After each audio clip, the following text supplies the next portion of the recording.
2001 में मैं यहाँ का ग्राम प्रधान चुना गया अपने गांव का। 2 पंचवर्षीय में ग्राम प्रधान रहा यहाँ पे। इसके बाद मैं जिला पंचायत सदस्य हुआ। मेरा छोटा भाई भी ग्राम प्रधान रहा, बगल के गांव से बीटी से भी निर्विरोध ग्राम प्रधान रहा वो। अब मेरी बहू जिला पंचायत सदस्य है इस समय, वर्तमान समय में भी। छोटा भाई मेरा ग्राम प्रधान है निर्विरोध यहाँ का, ग्राम बिकरू का। और मेरी पारिवारिक पृष्ठभूमि, मेरे बाबा भी यहाँ के जमींदार भी थे और ग्राम प्रधान भी थे, बाद में हुए। मेरी पारिवारिक पृष्ठभूमि ही राजनीतिक है।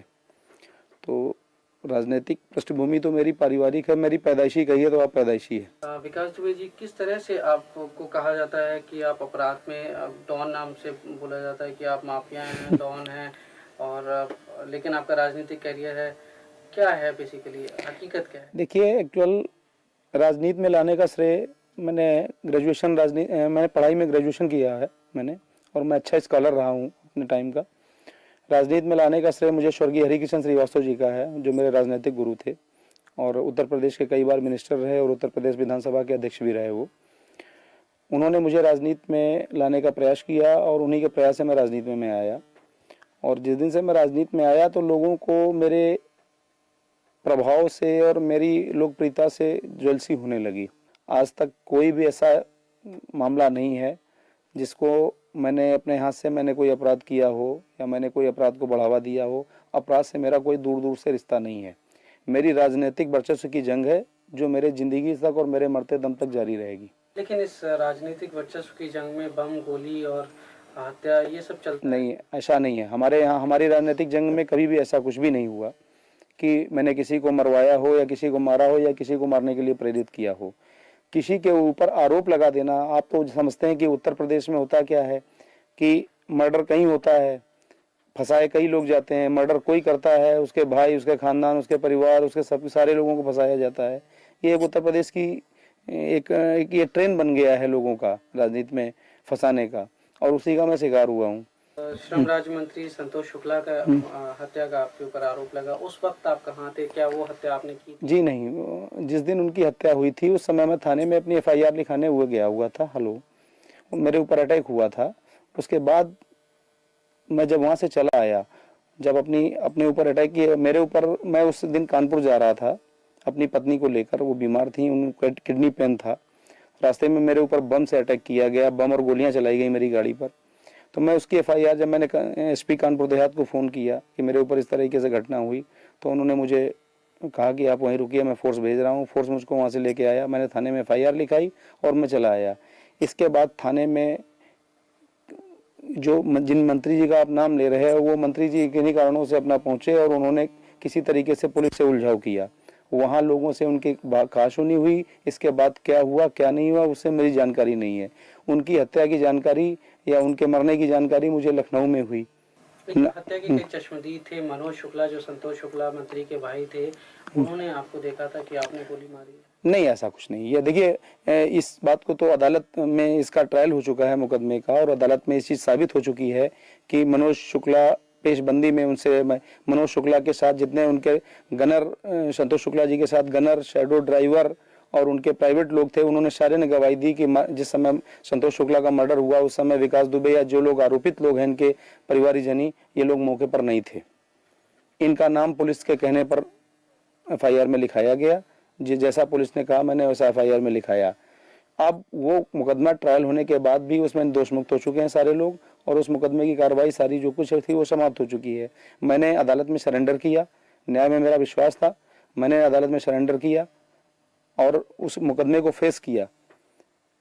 सारे ट्रायल को, जितने दिन ट्रायल रहा मैं अंदर रहा। मैंने ट्रायल पे मेरा जब ट्रायल हो गया, मैं समाप्त हुआ, मेरा मुकदमा खत्म हुआ, उस समय मैं जेल के बाहर आया। विकास दुबे जी, आप इस बात से सहमत हैं कि संतोष शुक्ला मंत्री जो थे जी, उनसे आपकी डायरेक्ट चुनावी रंजिश थी? नहीं, ऐसा मेरी उनकी कभी कोई रंजिश, यहाँ तक कि मेरा कभी कोई गाली गलौज तक नहीं हुआ उनसे। हाँ, राजनीतिक वर्चस्व की जरूर लड़ाई थी। टॉन है, क्या आप मानते हैं? नहीं, ऐसा कुछ भी नहीं है। मेरी ओपिनियन, आप क्षेत्र में जाइए, हमारे कम से कम विधानसभा, अगर पूरे जिले में नहीं जा पाते हैं तो कम से कम मेरी विधानसभा में जाके और प्रति गाँव एक आदमी से सर्वे करिए। खाली विकास दुबे के बारे में व्यक्तिगत है, विकास दुबे का एक काम देखिए। विकास दुबे इस क्षेत्र के सबसे बड़े लैंडलॉर्ड हैं। हमारे पास सारे हैं। मैं स्वयं की खेती कराता हूँ, स्वयं का मेरा व्यापार है, स्वयं का मेरा स्टेट कॉर्पोरेशन का काम है, मेरा आर्थिक भी है। आज तक मैंने कोई आर्थिक ऐसा नहीं कि मैंने कोई आर्थिक अपराध कराया हो, किसी अपराध में संलिप्त रहा हूँ। आरोप लगा देने से ही कोई अपराधी उड़ान नहीं हो जाता है।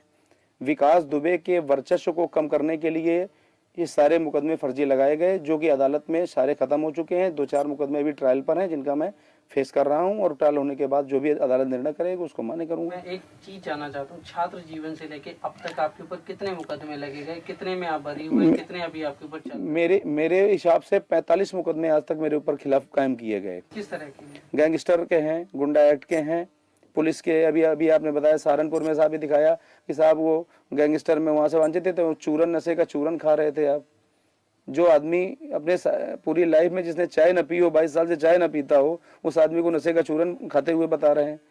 आप सोच समझ सकते हैं कैसे मुकदमे पुलिस लगाती है, ये पुलिस स्वयं जानती है। तो आपकी जो छात्र राजनीति थी उसमें आपने कभी पार्टिसिपेट किया? क्या आप छात्र राजनीति से जुड़े रहे? नहीं, जब तक मैंने छात्र जीवन रहा तब तक मैं राजनीति में नहीं रहा। छात्र जीवन के बाद मैं राजनीति में आया। छात्र जीवन मेरा बिल्कुल एकदम संयमित था। मैं छात्र जीवन, मैंने जैसे एक छात्र का जीवन होता है वैसे मेरा संयमित जीवन था। अरे ये बताएं, आपके बारे में ये भी कहा जाता है कि छात्र राजनीति में आप चुनाव लड़वाने का काम करते थे। यस, हाँ। क्या है वो? नहीं, मैं चुनाव लड़वाता था, ये बात सही है।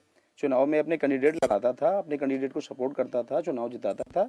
ये आप मान लीजिए कि हो सकता है ये गॉड गिफ्टेड भी रहा हो मेरे साथ, क्योंकि मुझे राजनीति से छात्र जीवन में ही कुछ मेरे अंदर जर्म्स आ गए थे कि नहीं है, किसी को प्रेसिडेंट बनाना है अपने यार मित्र को, या ये आदमी अच्छा है, इस काबिल है, किसको प्रेसिडेंट बनाया जाए, इसको महामंत्री बनाया जाए। लेकिन ये भी कहा जाता है कि आप इसी राजनीति से इतने प्रेरित हुए कि आपने संतोष शुक्ला को बीच थाने में इतने सारे लोगों की भीड़ में मारा, जो आप पे आरोप लगे, और आप हाईलाइट होना चाहते थे, इसीलिए आपने ये सब कारनामे किए। ये कहाँ तक सच है? देखिए, ये सब मनगढ़ंत बातें हैं और बेबुनियाद बातें हैं।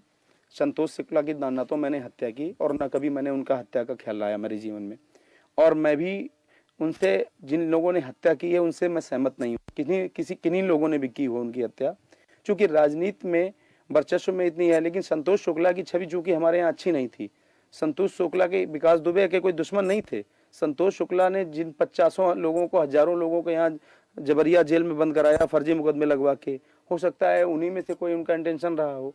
और इवन यहाँ तक मालूम है कि संतोष शुक्ला के परिवार में, खुद संतोष शुक्ला ने 4 मर्डर करा रखे हैं अपने परिवार में। ये शायद आपको जानकारी नहीं होगी, मैं आपको व्यक्तिगत जानकारी बता रहा हूँ। संतोष शुक्ला ने अपने 2 भाइयों और अपने चाचा का मर्डर भी करा रखा है अपने गाँव में, और इनके गाँव के लोग भी इनके विरोधी हैं। वो हमारी विधानसभा के रहने वाले नहीं थे, लेकिन इनके गाँव के, और आज भी उसमें से एक आदमी फरार है। इनकी हत्या के उद्देश्य से फरार हुआ था रमाकांत शुक्ला, जो इनके परिवार का ही है, ग्राम प्रधान था इनके गांव का, और वो इनकी हत्या के उद्देश्य से कसम खा के ही फरार हुआ था। हो सकता है उसने भी मौके का फायदा उठाया हो। एक चीज और भी है कि जब उनकी हत्या होगी, आप इतने चर्चित हुए, पूरे देश में आपका नाम हुआ, तो उसके बाद आप वसूली का कारोबार करने लगे, आप लोगों को जो है। आज तक कोई ऐसा प्रमाण नहीं है, सरकारी तौर पर या लिखित तौर पर भी ऐसा कोई प्रमाण नहीं है, और विकास दुबे को ऐसी जरूरत भी नहीं है। विकास दुबे को ऊपर वाले ने जो दे रखा है उसमें विकास दुबे संतुष्ट हैं। छवि है, ऐसा क्यों है? लोग देखिए, आपको शायद ना लगे, आपके इलाके के लोग की पूजा करते नहीं, मुझे ऐसा नहीं लगता। आपके नाम से नहीं, मुझे ऐसा नहीं लगता कि मुझे लोग हैं। मैं तो जिस समय गांव में या क्षेत्र में अपने निकलता हूँ, छोटे छोटे बच्चे भी पंडित जी कह के आगे मेरी गोद में आ जाते हैं। मैं कैसे जानूं कि लोग मुझे खौफ खाते हैं?